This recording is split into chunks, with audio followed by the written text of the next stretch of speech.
suis interne en 7e année de médecine. Je suis jeune médecin, dans un service d'urgence à 45 minutes de voiture de mon domicile. Je travaille en garde de 24 heures, tous les 2-3 jours. Maintenant, quand je vais travailler pendant 24 heures, oui, nous travaillons pendant 24 heures d'affilée, c'est comme si je partais au front. Les gardes sont de plus en plus longues, de plus en plus pénibles. Nous côtoyons au quotidien des personnes malades, stressées, angoissées, et voire suicidaires. Sur ma dernière garde, pas plus tard qu'hier, nous avons eu une vague de 6 patients d'un coup, très probablement infectés par le Covid-19.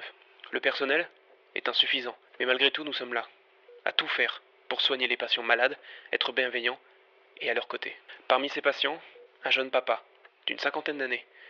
Il aurait pu être le mien. Il a été transféré de toute urgence avec le SAMU du CHU d'Amiens. Ce papa n'avait pas de problème de santé particulier, mais malheureusement il a été en détresse respiratoire aiguë et pouvait être intubé, d'une minute à l'autre. Malheureusement, ces exemples ne deviennent plus si rares sur mes gardes. La propagation du virus se fait à une vitesse folle. Il y a encore à peine 3 semaines de ça, j'ai diagnostiqué le tout premier patient Covid+ dans le CH où je travaille. Et maintenant, ce sont des dizaines que l'on dépiste par jour. C'est assez anxiogène comme situation. J'ai peur pour moi, pour ma famille. Mais je n'ai pas le droit, en tant que soignant, de laisser tomber ces dizaines de personnes malades qui ont besoin d'être pris en charge, qui ont besoin de moi.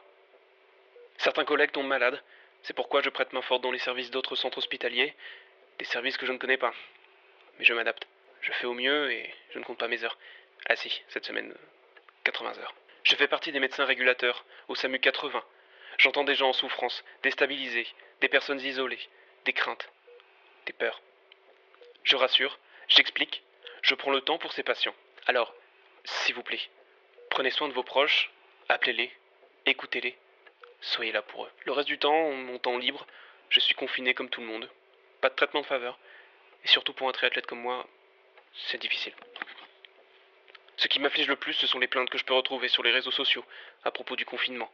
Ou même les gens qui vont faire leurs courses, leur jogging, sans même penser à respecter les règles d'hygiène qui sont pourtant simples, pendant que nous, les professionnels de santé, nous allons travailler comme à la guerre, en y laissant beaucoup d'énergie et de stress pour vous sauver. Alors oui, le confinement c'est compliqué pour tout le monde, mais la santé est primordiale. Vous voulez m'aider? Vous voulez nous aider? Pour ça, il y a une chose très simple. Restez chez vous.